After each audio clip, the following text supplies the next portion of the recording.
مساء الخير إلى جميع المشاهدين في لبنان والعالم.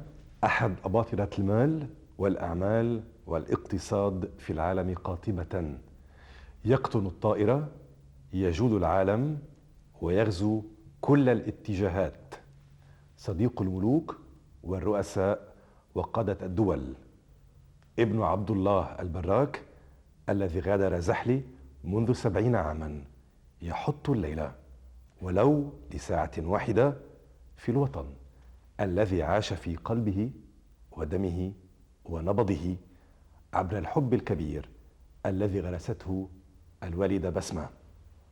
من قلب العاصمة ومن قصر عمر وري الدعوء نلتقي الليلة ابن البقال الذي غدا صاحب القصور وسيدها. توم باراك، مساء الخير واهلا وسهلا فيك. شكرا. طبعا الحوار رح يكون باللغة الإنجليزية. So thank you for being with us tonight. It's a pleasure to have you. You're the Chairman and Chief Executive Officer of Colony Inc. Your field of business is real estate investment and management firms. You had a key role in the Reagan campaign and you served in the Reagan administration as Deputy Undersecretary of Interior. Colony, what an interesting name for a real estate company. You have already invested all over the States, Europe, and several islands. Do you plan to financially colonize the whole world one of those days? No, actually, quite the opposite. Our investment strategy has been based on a Lebanese philosophy, actually, of adaptability. So we invest in places with people and asset classes and categories that most institutional investors are nervous about investing in. So my personal investment philosophy is to find places that others don't like to go and go first. This is a philosophy acquired with time? Yes, it's the philosophy acquired out of practice and a desire to find life at the edge. And I think there's a great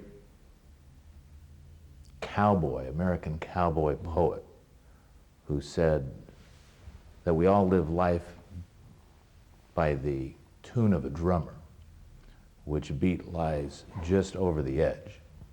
But we can't really hear the music or dance to the rhythm until our toes are dangling right on the ledge.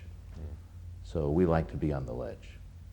Tomarak, before trying to dig in and to go deeper into your businesses, worldwide businesses, I'd like to go back to Zahli, 70 years ago. Your father, as I said at the beginning of the introduction, had a grocery shop.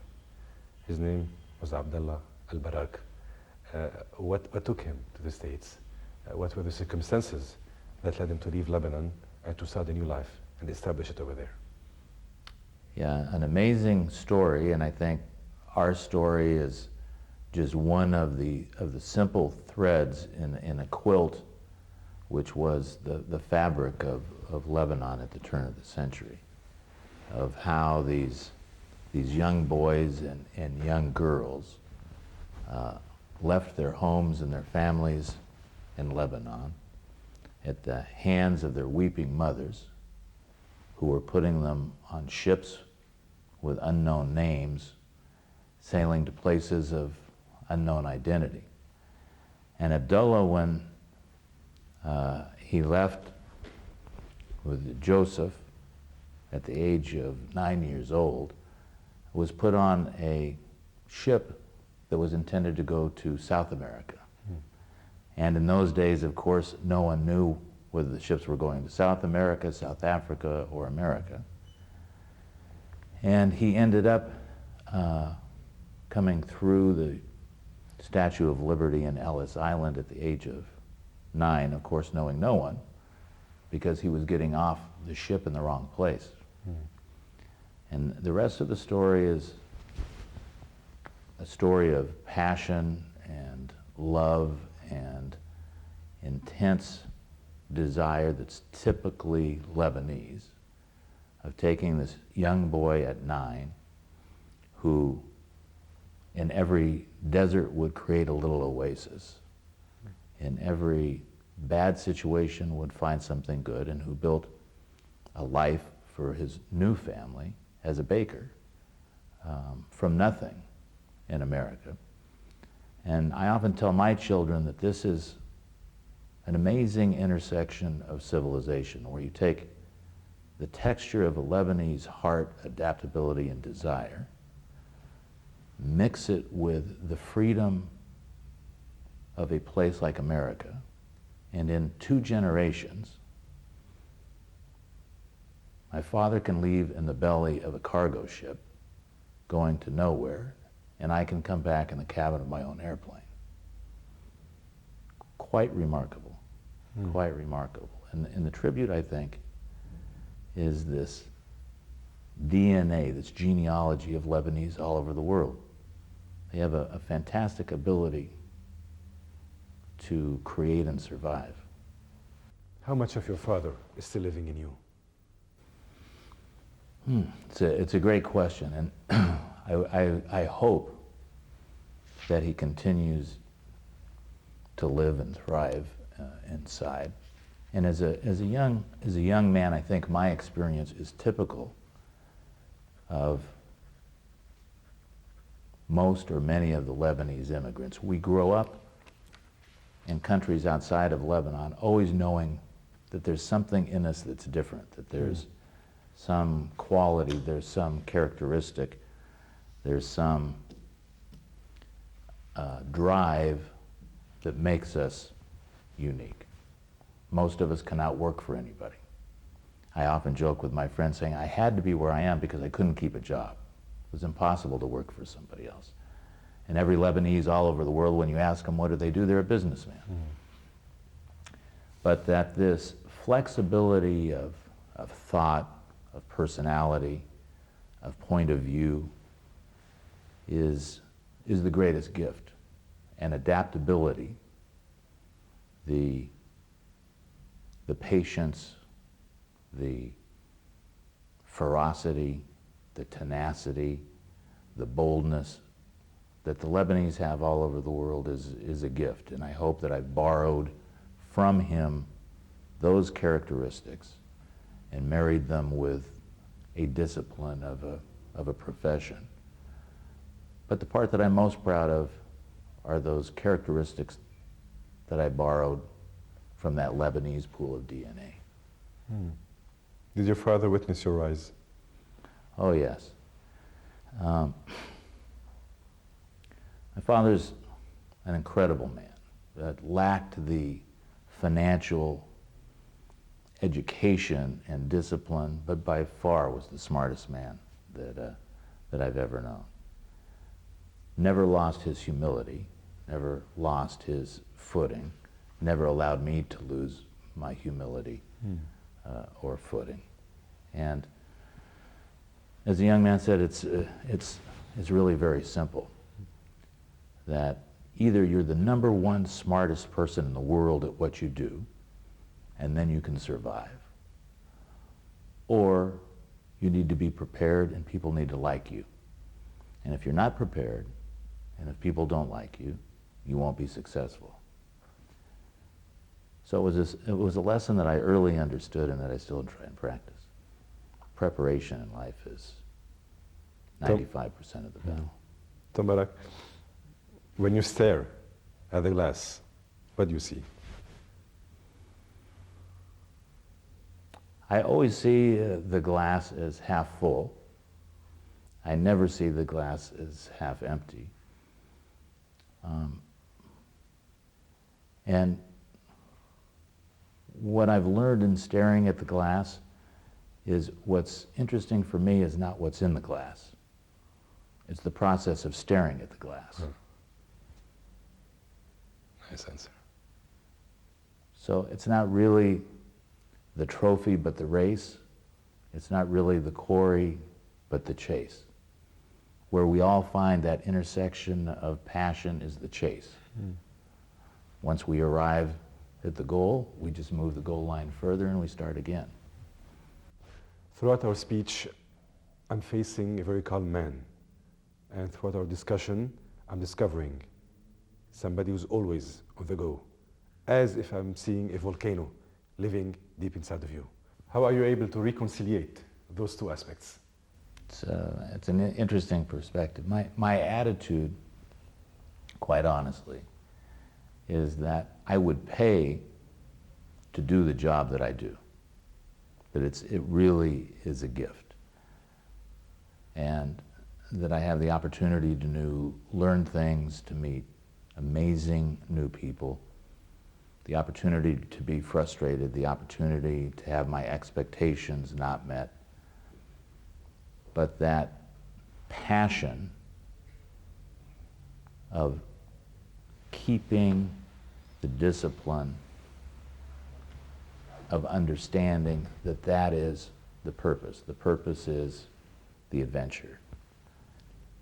That the result is relatively unimportant. So I've never really focused on worrying about the particular outcome of a circumstance. I focused about the integrity of the moment and found that as long as I can keep that moment straight and characteristic, the rest of it all falls into place. So that's my business philosophy. What do you think your mission in life is? Is it to make money? Is it to perpetuate money? Is it to multiply your fortune? Is it to spread beauty? Is it to create job opportunities? What is your task? What is your mission in life? I think my mission in life is very simple. It's to push myself beyond all known comfort barriers, and with that, to drag as many people through those comfort barriers of their own as I can. So, as an entrepreneur, hiring thousands of people around the world, my task is not to provide the economics or wealth of their life. My job is to challenge them to go to that next level that inhibits them, that intimidates them, that blocks them from moving, and show them that they can just destroy those walls of comfort, and on the other side, they'll somehow find peace of mind. You said something very important in this part of the interview, that the Lebanese immigrant lives in the belly of a cargo and returns either in a private jet or in the first class cabin of airplane. How did you make it? It's an important question.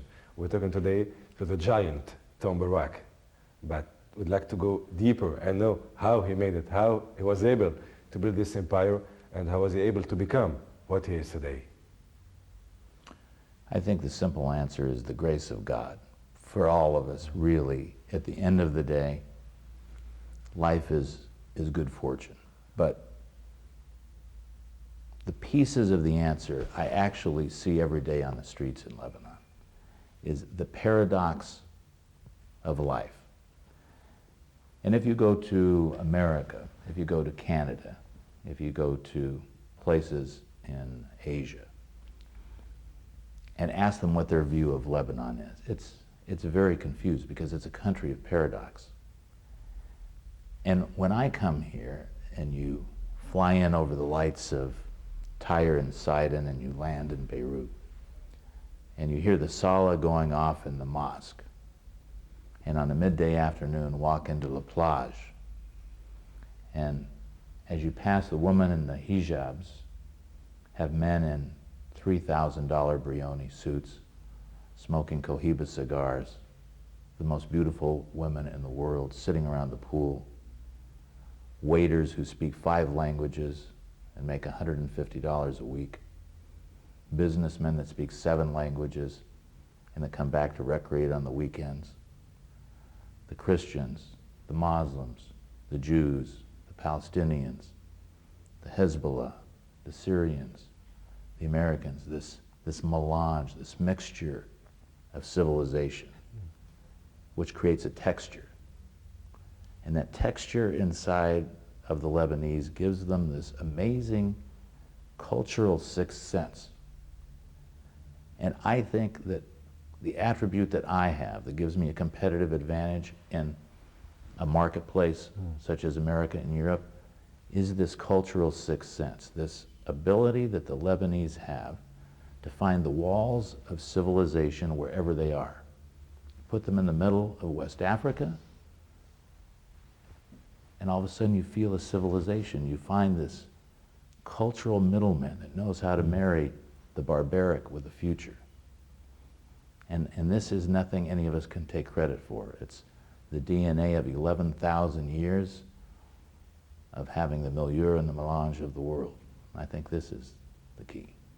This texture, this osmosis of communities, or this blend of communities you just raised, Muslims, Christians, Jewish, different political parties, why do you think that outside Lebanon or abroad, we never talk about them? The Lebanese outside is only Lebanese, but the Lebanese in Lebanon is categorized or is put in a specific category. I think that as Lebanese, this is one of our greatest assets and attributes outside, and it's also our damnation, which is Lebanese that leave Lebanon, where they go, they become that place. And we're very bad at organizing, because you put 100 of us in a room, you have 100 different opinions on exactly the same issue. We look at this cup of coffee and we all see a different cup, a different texture, yet when we are in a different culture, we become that culture. That adaptability, that ability to just amorphosize into that culture, we give up a bit of our own identity. So when we come back, we're starved for that identity, yet when we go out, it becomes diluted, it becomes non-effective, and we've learned that in order for us to be effective, the less dominating we are, the less Lebanese we are, the better we adapt to the environment which we're in. So unlike other cultures that when they go to a country, organize, stick together, plan, plot for their culture, we do the opposite. And as a result, we're probably more successful. But we dilute a little bit of that individuality that we feel when we're here. Barrack, effectively, our cups of coffee are so different. We're going to stop for a break, have another coffee, and then I'll get back to you. Great, thank you. Tonight, Behind Faces, with the giant Barrack. Stay with us. We'll get back to you after this break.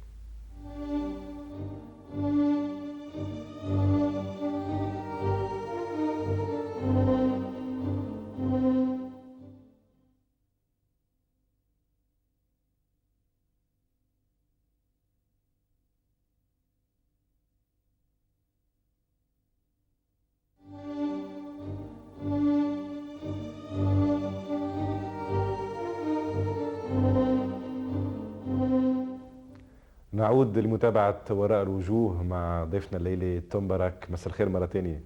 ماشي الحال؟ ماشي الحال? Is it all right? Yes, perfect. I'm trying to get one word in Arabic. Is it so difficult? No. أنا بحكي عربي شوي. بنكمل المقابلة بالعربي. Do the interview in Arabic? It would be very short. One of your latest achievements was the purchase of Starwood's Costa Esmeralda holdings from the Aga Khan for $340 million, hoping to develop the coast. Your enterprise started as a love story of a virgin place that you are planning to construct now. Aren't you afraid that your business ambitions will finally end up by disfiguring Sardinia's most beautiful beaches? Yeah, actually, my business ambitions are exactly the opposite. This is one of those times where passion and taste translates into business good sense by concentrating on scarcity. Sardinia for me is a great adventure in senseless elegance. It's not about volumetry. It's not about concrete. It's actually about what's not there. The beauty of Sardinia is this intersection of strength and power and tumultuousness. Sardinia is a very strong place. In ancient times, 14,000 years ago, they viewed it as a seventh continent.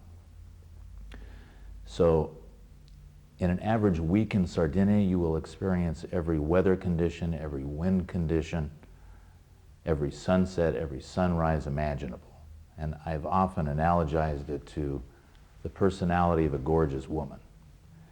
At that moment that you become comfortable, she will do something to make you uncomfortable. And at that intersection of beauty and volatility, you find passion. So my goal is to be a steward of what God naturally put there. The Aga Khan did a great job 40 years ago at creating a concept of building a petite sauvage island that had an architecture which was invented, because along that coastline in Sardinia there really hadn't been a historic architecture. Phoenicians had actually populated Cagliari thousands of years before, as they had Sicily. But along this coastline it was relatively desolate. So the essence of Sardinia is to afford all of us an opportunity to experience scarcity, not volumetry. So the coastline will not change. It won't become Marbella. It won't become Majorca. You won't have high-rise condominium buildings coming up on the sea.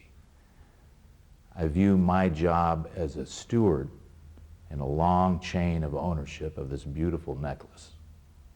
And my job is to leave it a little bit better than I found it, not to tarnish it, not to destroy it. What do you want to conquer, and whom do you want to conquer? Actually, the opposite. Rather than conquest, I would like to become a participant. And my goal is to participate more in things that I don't understand. And I found that the conquest in life that we really glean fulfillment out of is the conquest of our own egos. And the people that I'm most impressed in my life with are those that I find agendaless, those that I'm searching for their ego, not those that present their ego as they shake my hand. So my goal is actually quite the opposite. Do you think that life conquered you, or you did conquer life yourself? I learned that it's impossible to conquer life, so that as long as you choose to go where life wants to take you, you'll be quite happy. And to the extent that you don't, you'll be quite unhappy. And life deals us all moments of bliss and moments of agony, and compassion with each other in those moments of bliss and moments of agony, and an understanding that we're not really responsible for either. I think Khalil Gibran in The Prophet had a series of amazing moments and amazing phrases, but he had one that related to our children, and that the children were like arrows that are drawn against a beautiful bow. That we had something to do with the creation of the bow and something to do with the creation of the arrow. But once that arrow fires, we can't take credit for whether it hits the target or misses. It has its own life, and I think that this is true with all of us. You're calm, outspoken, good communicator, good diplomat, but you abandoned politics. And my question is, why did you drop politics and dedicate yourself exclusively to business? I was a terrible politician. I had no patience for politics. I was privileged to be able to serve in the Reagan administration. And the essence to politics is consensus. To be a good politician, my belief is you have to be able to engineer the lowest common denominator. So, to give you an example, the efficacy of any decision as a politician is to weigh a divergence of point of views and come up with a point of view that's acceptable to everybody. In that, I find mediocrity. The process of coming up with a political solution is the process of engaging in mediocrity. And I find the most frustrating part of my life being mediocrity. So as a young man, I decided that I would be an abject failure as a politician, but that if I didn't have to abide by consensus, if I could raise everybody's common denominator rather than lower people's common denominator, that I could find at least my own internal happiness. So the political process is an important one. It takes unbelievable leaders, unbelievable visionaries. You have them here. I think all of the microcosms of the political situation in Lebanon, which have really great leaders on all sides. And the Lebanese love to complain about everything political, but actually we have some of the most brilliant political leaders here, right in our own confines. Such as whom? Such as all of them. I think if you took all of the segments of your political regime, from the president to the prime minister to the leader of the House to the leader of every religious segment, they're men with courage. I think you're being very diplomat here. I don't think so. I think somebody who sacrifices their own personal privacy for the sake of a cause is courageous. You can agree with them or you cannot agree with them. But it's that constant tension that produces the right answer. Sometimes we don't like the answer, but it's that knocking on each other's door which ultimately provides the correct answer. I don't have that kind of courage. I don't have that kind of interest in finding that common denominator.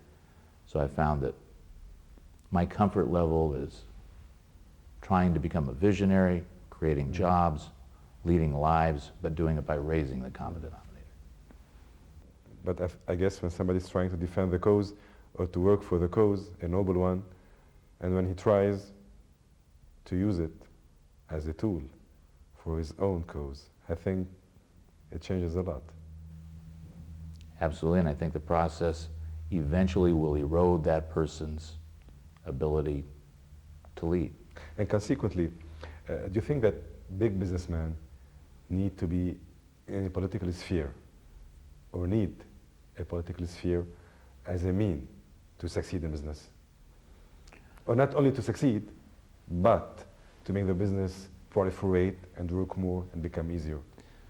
It's an excellent question, and my answer is that it's different in different places.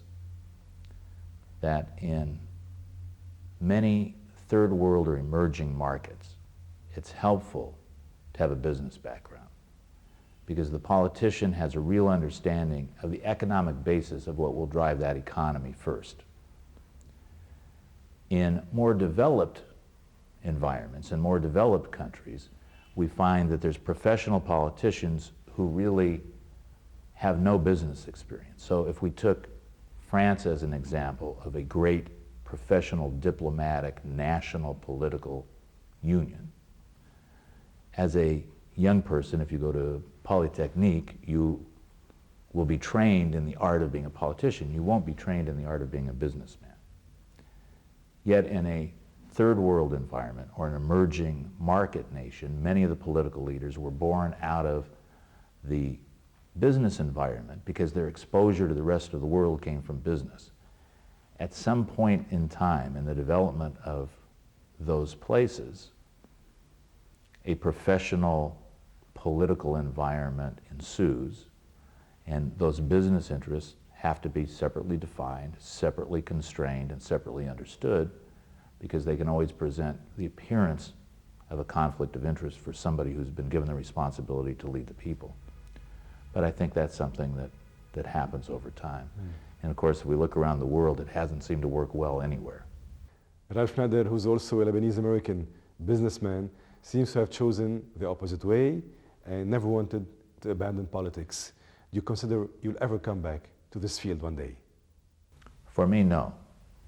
I really have no interest in the political world other than helping to influence decisions and processes by being a small businessman on the outside who can shed some practical light on the experience for other politicians to lead.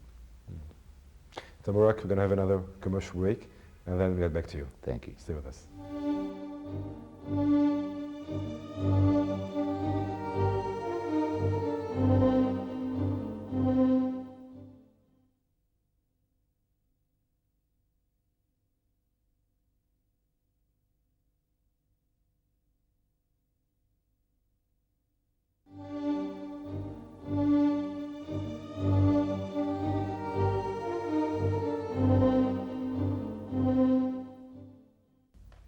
بعد هذه الاستراحة عودة إلى وراء الوجوه مع توم باراك. You've been very close, if not part, of the jet set society for years.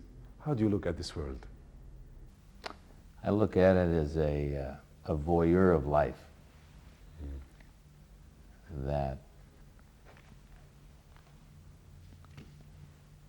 That the so-called jet set is merely in search of an experience which they've not yet had. And as they engage in more experiences around the world, it becomes more and more difficult for them to find this unique experience that gives them an emotion, that gives them an adventure, that gives them a sense of being that they haven't had. So I don't really view it as a participant. I view it as watching the participants. And I analogize it to a roller coaster in an amusement park. You can either choose to be in the front car of the roller coaster as you're going up the hill and down, and you then share that exhilaration as you go up and that fright as you go down, or you can view it as standing back in the parking lot and watching everybody else going in the roller coaster. And I've chosen to stand in the parking lot and watch the roller coaster. Do you find today more and more Arab businessmen of this circle? Yes, absolutely. You know, the world is a paradox in every essence that relates to the Middle East. And at a time where the world is searching for an understanding of a very complex arena, $50 oil creates another set of problems within the Arab world, which is a massive redeployment of their own wealth at a time where the Arab world becomes more suspect of the West, and the West is already more suspect of the East, and breeding tolerance and understanding out of both of those intersections is quite a challenge.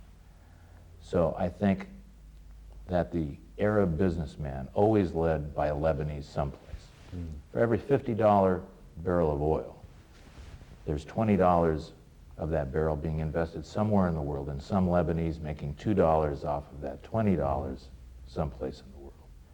And that cultural sixth sense, that middleman that Lebanon has always served in being the place where East meets West, starts to create an education on both sides. The East has to become more adept at dealing with the West. The West has to be more tolerant and understanding of dealing with the East. And the natural intersection for that to happen within is business. If you think of the oil business, oil is produced in the Middle East, but it's not consumed in the Middle East. So the ironic coincidence of aggravation between West and East is one out of necessity, because it's the West who's consuming all the resources that the East is harvesting. And as generations proceed, I think the challenge is really that the Arab businessman, the American businessman, the Asian businessman have to invest more in the education of the future generations. And out of that will come a political tolerance and a religious tolerance, just as they found the intersection for business tolerance. And this is happening now out of the next generation of Arab businessmen. And we've gone from Phoenicians trading up and down the world across the Spice Road, being the intersection to the then known world, to globalization. And globalization is today, whether you invest in dollars, whether you invest in reals, whether you invest in Lebanese pounds, whether you invest in Japanese yen, it's instantaneous and everybody has access to that world market. And the challenge for the Arab world is to find and be comfortable with what the place within that global structure is. And you can also invest in human talents, such as you did with the Lebanese architect Nasser al-Nakib when you trained him from New York to Sardinia. One of the best in New York. Another great example of your fantastic culture and the exporting of talent and the return of talent. Tom Barrack, you have scattered friends all over the world, among them Palestinian businessmen, Hebrew Israelis, European, Asians, Russians, Chinese. How do you pick and select your friends? Integrity. Is at this point in my life, I choose to be with only people that I like to be with. And people of all nationalities have great contributions, have varied interests, are fun to be with. But at the end of the day, what we all need is trust and reliability. And the most frustrating things in life is when our expectations of that trust or that reliability are not met. So I've just chosen to not be frustrated by not associating myself with people that I find untrustworthy. And that's the common factor that I find throughout the world in every culture. Tom Barrack, what brings you to your homeland? Desire. Of what? Of finding myself. Amazingly enough, I'm not smart enough to do business in Lebanon. All my American friends say, well, this is great, so you're going back to Lebanon to do business. And I say, are you crazy? These people are so smart that I am like an anchovy on a Caesar salad. Come on, come on. I would be consumed so quickly trying to attempt to do business with Lebanese in Lebanon in their own backyard. But what I do find is myself. And in the midst of the mountain villages, sitting on the balcony of El Munir and Brumana in the summer and looking at the valleys and thinking that that's the way my grandfather would come from Brumana to Beirut. Watching the intersection of life in the streets, the kids smoking agilis at 3 in the morning in solid air, the abject poverty of bullet-ridden buildings next to $5 million condominiums, the Rolls-Royce Corniches next to a beggar in the middle of the street. This constant paradox, this constant paradigm, I somehow find peace and contentment, which is frightening. That in the midst of the chaos, I find a bit of myself. So my reason to be here is an adventure to return my soul to my own body, in a way. You mentioned the word desire of finding yourself. What are you looking for? Are you searching for your identity, for your roots, or for something else? I think we're all looking for our roots. I'm looking for that formula to the elixir, which was the magic of allowing me to have the life I have. And what I'm feeling constantly is, as I return to this place and these people, it's like unwrapping an onion. Each time, I take another layer off the onion. Each time, I find a little more of myself in the confusion of what's in front of me. And it's calming, it's peaceful, it's enlightening, it's humbling. You once said that the Lebanese are generous, They will welcome you, they'll feed you, they'll open their wallet for you, but they'll most likely end up by getting your wallet. Did this happen with you? No, it never has happened with me.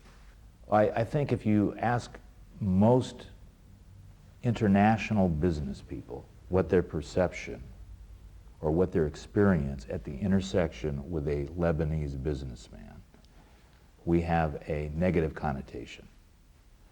And the negative connotation is, and I've said before to friends, is that a Lebanese will give you their shirt, give you their wallet, give you their time, and ultimately will probably end up with yours. But this is the art of life. It's the way that society here has been dealt with, because we're not living off natural resources of the place. The natural resource is the people. For the people to exist and survive, it always has been this cultural middleman. And through 20 years of war and tumultuousness and volatility and the resurgence of all the bright young people in Lebanon, some of them going out, some of them coming back, some of them being educated, some of them not, the resourcefulness of the people has been to survive.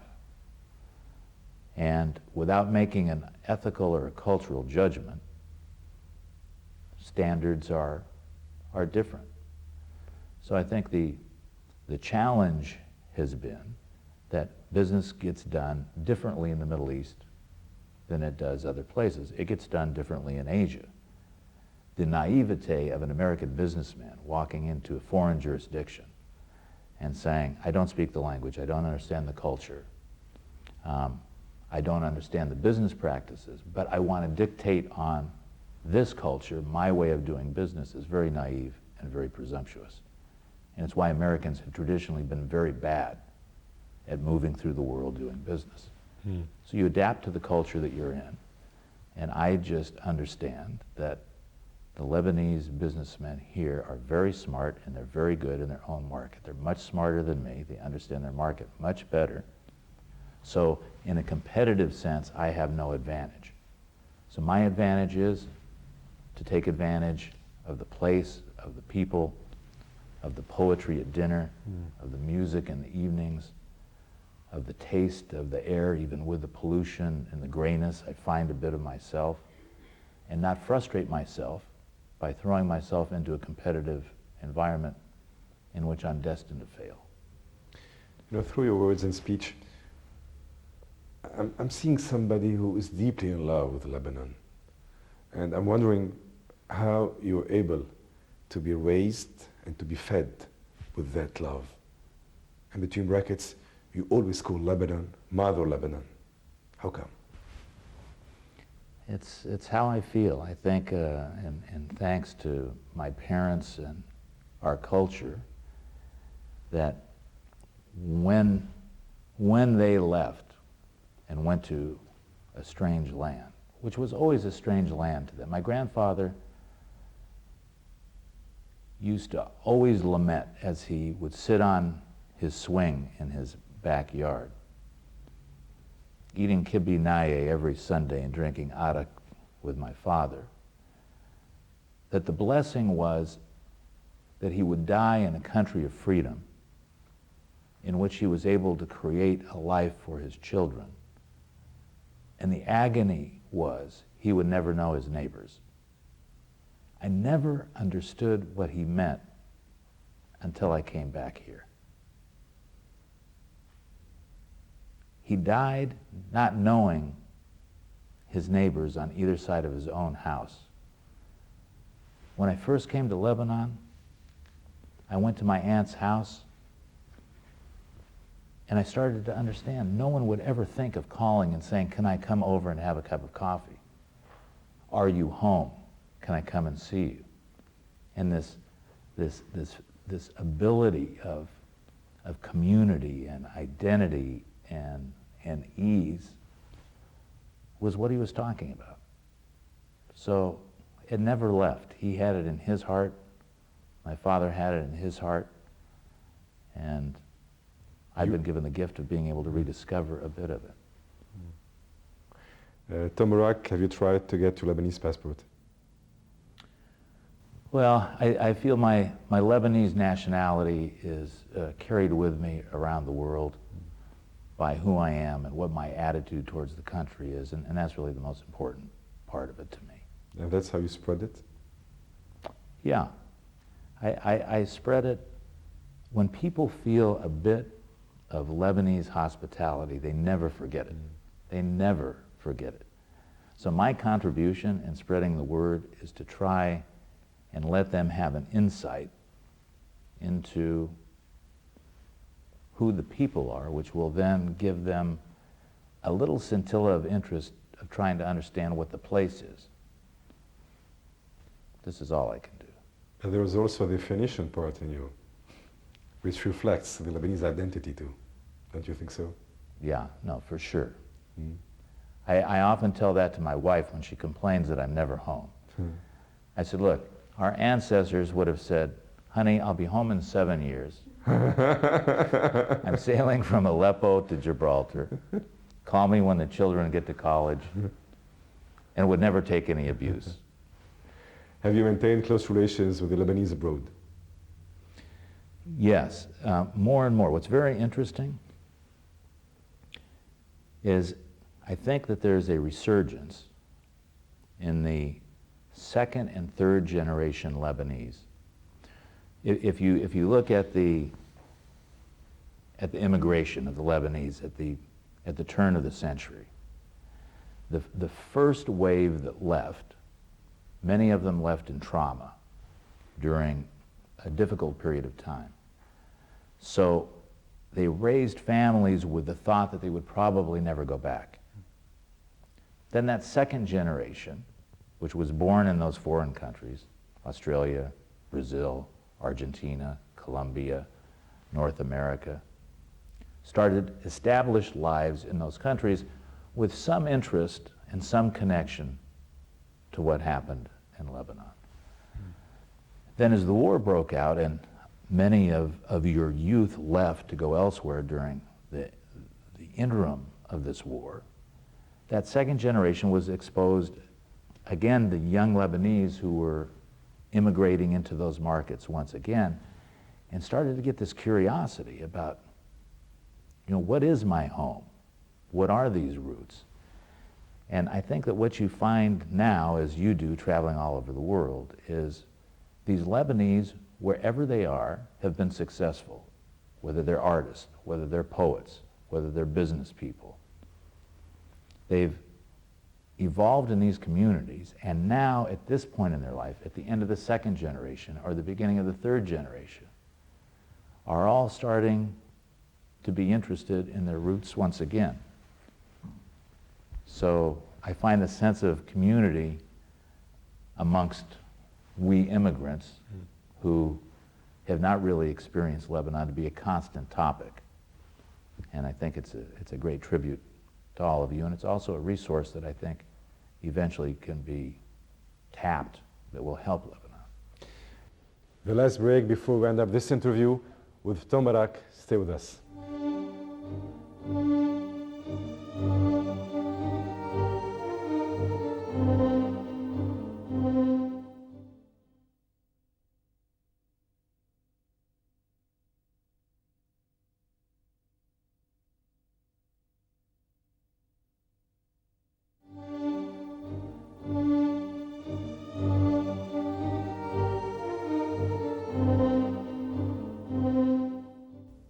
القسم الرابع والأخير من برنامج وراء الوجوه مع رجل الأعمال العالمي اللبناني الأصل توم باراك.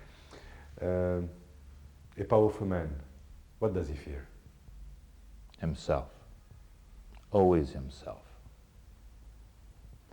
I think the lesson that I've learned from having the opportunity or the privilege of being with, dealing with, observing powerful men is that as they become more powerful, they tend to become more insecure, more fearful of others' intentions, less willing, not more willing, to experiment of themselves.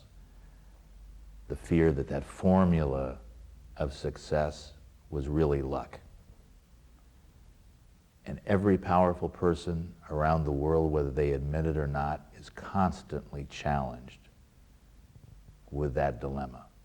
Did I do it? Or did the cosmos do it? Do you fear temptations? No, I succumb to temptations.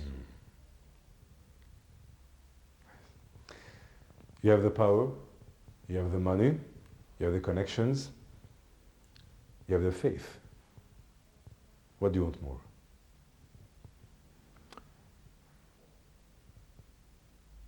Besides the hope of things that we all want, this health for our children, tolerance in the world, this intersection of understanding, on a personal basis, I want to keep challenging people to push beyond their comfort barriers. I think that the ability that I have, the niche that I have, the gift that I have been given is to torment as many people as I can to find their own natural talent by shattering that wall in front of them that we all have of not wanting to extend beyond the confines of what's easy for them. And I find that spot exciting. You know something, I've noticed an important thing tonight, that you are very idealistic in your answers.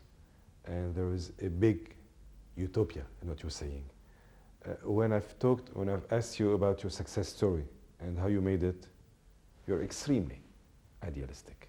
You don't give me a concrete answer. And when you talked about the clashes of the different Lebanese groups and communities, also, you looked at it in a positive way without even mentioning the word clash, which effectively exists. Tom Barrack, are you trying to escape from the answer by giving another one a substitute which will please people and which gives a positive opinion about yourself? The answer to your question is, I hope I'm trying to give people a positive opinion about myself, because I would be a fool to give an interview in which my objective was to give a negative opinion by myself. So I think your question in that regard is absolutely correct. The simple answer is, if you took an example of an investment, and I look at an investment and say, I'm going to buy this company, I have two choices in evaluating my decision. I can not discuss this with anyone, or I can go to 5 of the smartest people that I know who have the opposite point of view that I have. And I can say, I want you to test this idea for me. Here's my point of view. If I go to 5 people who have exactly my point of view, I've just drank lukewarm coffee. I've received nothing. I have no value. I've gotten no input. And the efficacy of my decision doesn't get better because I've learned nothing. If I go to 5 people who have the opposite point of view, I can accept it, I can reject it, I can be strong enough to take the criticism from my own point of view and have it challenged. And out of that, I will end up with a better decision. My own decision will be better being challenged. My own decision will not be better in consensus. So my personal belief is that over time, the agony and the trauma of all of these contentious points of view produces a better product. It certainly does in business. Ultimately, I believe that it will in politics. And religion is an impossibility. Because of the nature of religion, we're never going to find consensus agreement. So, rather than avoidance, I've found the tool is a little bit like the art of war. Is you want to take your enemy and put him on your hip with your arm around him, embracing him warmly, And your friends you can live a little farther away with. You don't want your enemy far away. You need to understand your enemy. Who's your enemy? The enemy in a proverbial sense is always that situation that we're dealing with, the complex facts. As people, I try not to have enemies. Who's your opponent?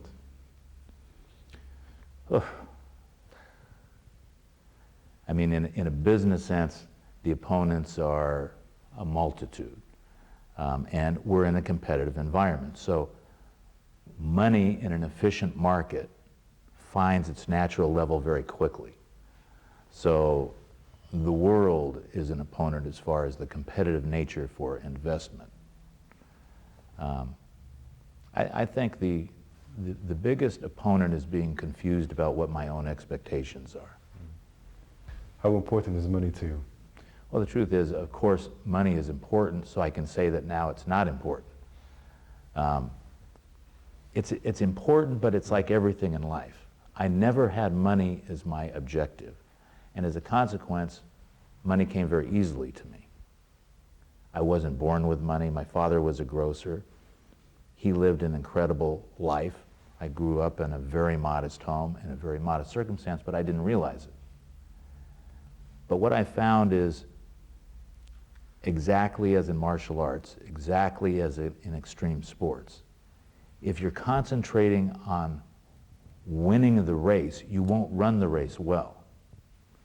The way to run the race well is to forget about the victory and concentrate on the moment. And as a tool, that's what I try and do. I'm not concerned with money.